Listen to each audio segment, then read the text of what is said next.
the Mongolian steppe in 1197. 1,000 miles of grass in every direction. No cities. No walls. No laws except the ones written by the strongest arm and the sharpest arrow. A young man named Temujin, not yet Genghis Khan, not yet anything, is building alliances. Breaking enemies. Collecting the pieces of an empire that does not exist yet. His rival is a man named Jamuka. Childhood friend. Blood brother. The only man on the steppe who matches Temujin in cunning, charisma, and cruelty. In our timeline, Jamuka loses. He is captured, his spine broken, his tribes absorbed. And Temujin becomes Genghis Khan. But in this timeline, Jamuka finds something in the grass. A black vest. Heavy. Stiff. Made of a material that flexes but does not tear. No seams he can see. No dye he can identify. Layered inside with something dense and woven tighter than any silk. He puts it on under his leather armor. It fits as if it was made for him. Which, of course, it was, just not by anyone from his century. The first test comes 3 days later. A skirmish with a Tatar raiding party. Arrows fly. One hits Jamuka square in the chest. The impact knocks him from his horse. His men see him fall and begin to waver. But Jamuka stands up. He pulls the arrow from the vest. The shaft is shattered. The tip is bent. His chest is unmarked. The Tatars run. Word spreads across the steppe like fire. Jamuka cannot be killed by arrows. The man who cannot be pierced. The Tatars call him Bulad, steel. The Merkits call him the chosen of Tengri, the sky god. Within a season, 3 tribes that had been courting Temujin switched their allegiance to Jamuka.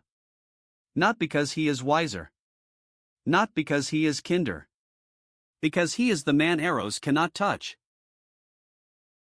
Temujin tries assassination. 3 times.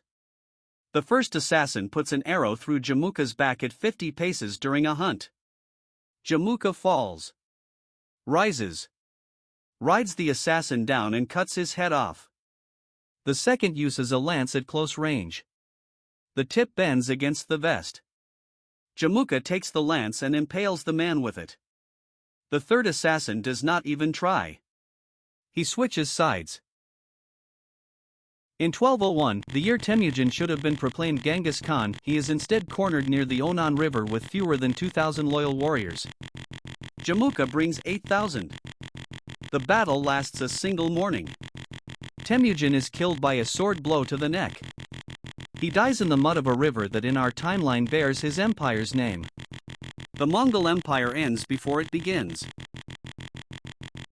Jamuka rules the United Tribes. But he is not Genghis Khan. He does not share Temujin's vision of a connected world. He does not build a postal system spanning continents. He does not enforce religious tolerance. He does not create a legal code. He simply fights. And wins. And fights again. The steppe remains the steppe, a land of raids and revenge, never an empire. Here is what does not happen. The Mongol army does not sweep across Central Asia. The Silk Road does not become the most protected trade route in history. Chinese gunpowder does not travel west along Mongol-secured roads. The Black Death, carried by fleas on Mongol trading caravans, does not reach Europe. 100 million people who died of plague in our timeline survive. But those 100 million survivors change nothing. Because without the Mongol trade routes, the ideas that created the modern world never travel. Chinese printing never reaches Europe.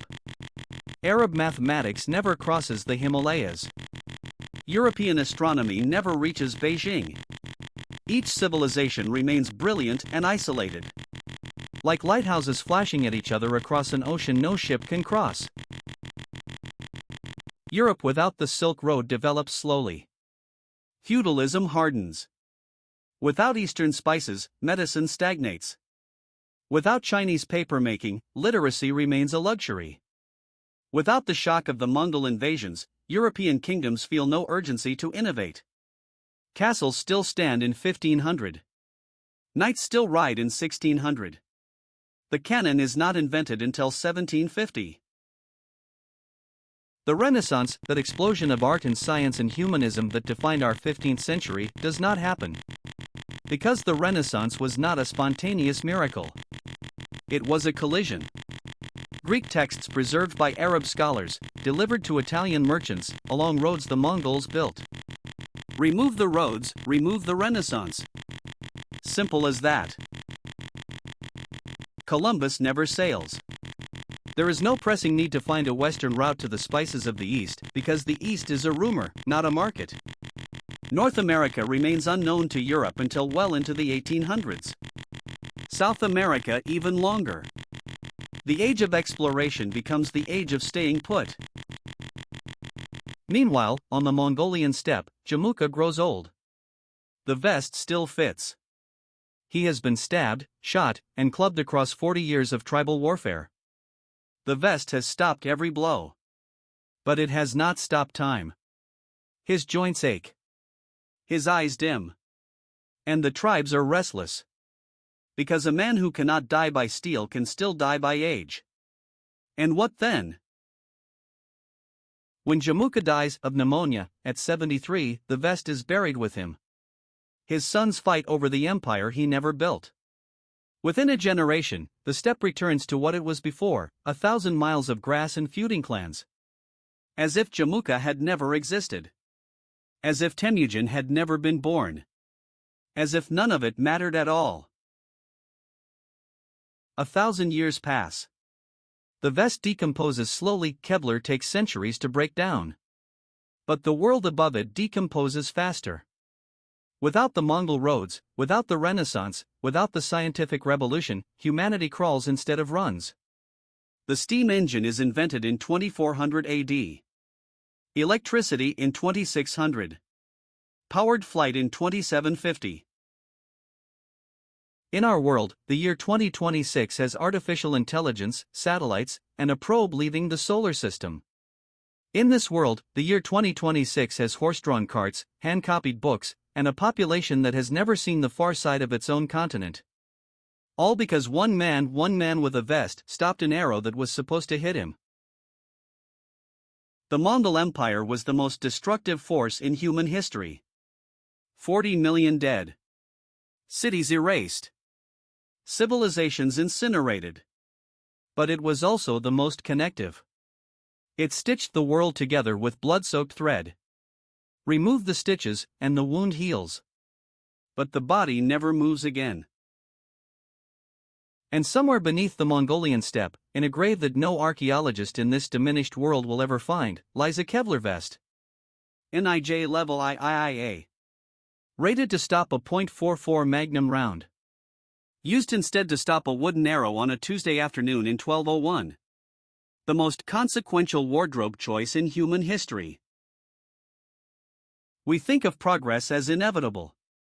We think the modern world was always coming. That someone would always invent the engine, split the atom, land on the moon. But progress is not a river.